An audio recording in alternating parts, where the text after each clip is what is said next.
Well, hi again, this is Dr. Michael Bogart, and welcome back to our video series, Exploring World Religions.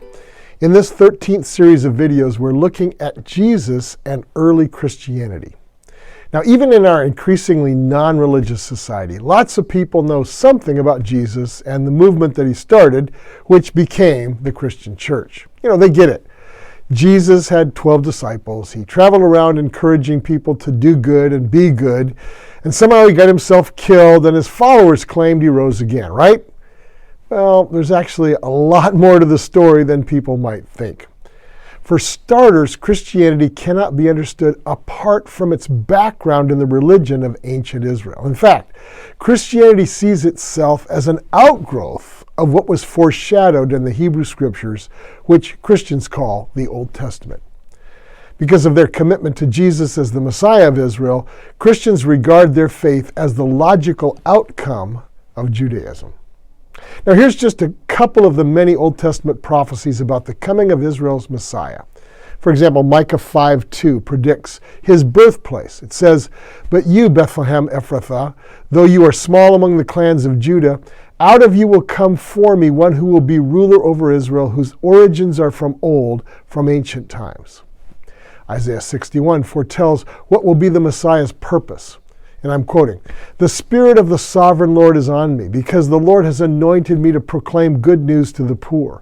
He has sent me to bind up the brokenhearted, to proclaim freedom for the captives and release from darkness for the prisoners, to proclaim the year of the Lord's favor and the day of vengeance of our God, and to comfort all who mourn." And according to Luke chapter 4, at the very beginning of his ministry, Jesus used that same passage from Isaiah 61 to announce its fulfillment in himself as that hoped-for Messiah. So what do we know about Jesus? Most of what can be known about his life comes from the four Gospels. That's Matthew, Mark, Luke, and John. Though a few ancient non-religious writings also refer to him as well. He was indeed born in Bethlehem around 5 BC, just as Micah chapter 5 verse 2 says. 5 BC, you say. Well, can that really be right? Well, let me explain. Our current calendar attempted to divide history into the years before Jesus, that's the BC, before Christ, and those years since the time of Jesus, that's AD, Anno Domini, that's Latin for year of the Lord.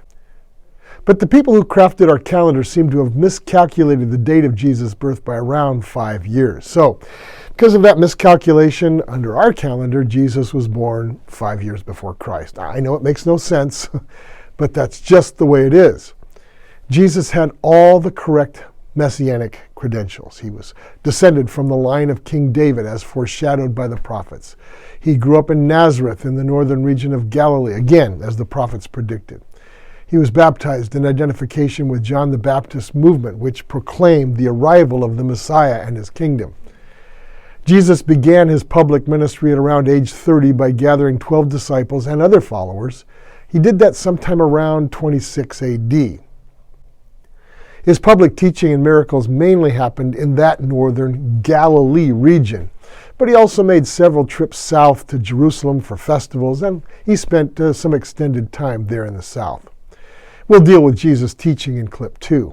But we need to quickly consider the New Testament's claim that Jesus worked many amazing miracles. For example, the Gospels record that Jesus healed all kinds of sicknesses. He gave sight to the blind. He opened the ears of the deaf. He cast out demons. He healed the lame and even raised the dead. Naturally, these miracles put him in a completely different class than any other rabbi or teacher of his or any other time. Because of his miracles, his ministry quickly exploded in terms of numbers. Thousands flocked to hear him, to receive healing, and to witness the amazing manifestation of God's power.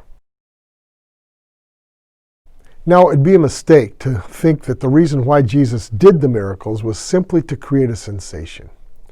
Jesus clearly told everyone why he did them. First, as I mentioned earlier, Jesus fulfilled the mission of the Messiah as predicted in Isaiah 61. Here's what it says again. "He sent me to bind up the brokenhearted, to proclaim freedom for the captives, and release from darkness for the prisoners, to proclaim the year of the Lord's favor and the day of vengeance of our God, and to comfort all who mourn." In Jesus' time, as in any time and culture, people are captivated and oppressed by all sorts of afflictions. People are brokenhearted for many reasons, including the hopelessness of physical, emotional, and situational captivities. So that's one reason. But Jesus gave another reason in John 10:37-38. He says, "Do not believe me unless I do the works of my Father." And he's referring at least in part to the miracles. He says, "But if I do them," that is the works, the miracles, "even though you do not believe me, believe the works, that you may know and understand that the Father is in me and I in the Father." So the second person of miracles was to give credibility to his teaching and to his claim that he was the Messiah, the Son of God. I mean, anybody can say, "Hey folks, I'm the Messiah," but when that claim is accompanied by undeniable miracles, people sit up and take notice. And at first, he was widely popular among the Jewish people of his day. But after only 3 years of public life, Jesus' increasing condemnation of the corrupt Jewish leadership of the day, well, that became a matter that they could not ignore. And as the concerned hardened into opposition, and as it became clear that Jesus was not all about driving out the Romans and bringing prosperity to the Jews, the people began to turn away, and the leaders saw their... During Passover week of the spring of AD, or it could have been a year or two later than that, the opposition decided that Jesus was way too dangerous. So, in collaboration with the Roman governor, the religious leaders had him publicly humiliated and crucified. But to everyone's shock, including the shock of his followers, Jesus' grave was found empty after 3 days. Even more upsetting for the establishment was the claim that Jesus' followers made that they had seen him fully alive on several occasions. Evidence of his bodily resurrection was further enhanced by other claims that he appeared to many people over the course of around 6 weeks thereafter, ending with Jesus' ascension into heaven just before the onset of summer that year. The public ministry of Jesus only lasted around 3 years. His relatively short time on earth has left a monumental mark on the history of the world, of course, and today more than 2 billion people across the globe follow Jesus in one form or another. Now, it would be hard to imagine our world without him, and of course the impact of his life and teachings as well. The lives of countless millions would be very different if he had not been here. Neither Buddha nor Muhammad nor any other religious figure can even come close to claiming quite the impact of Jesus of Nazareth.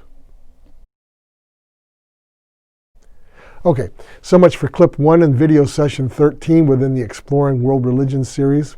I hope this overview of Jesus' life was helpful. In clip 2, we will continue with a brief overview of Jesus' teachings.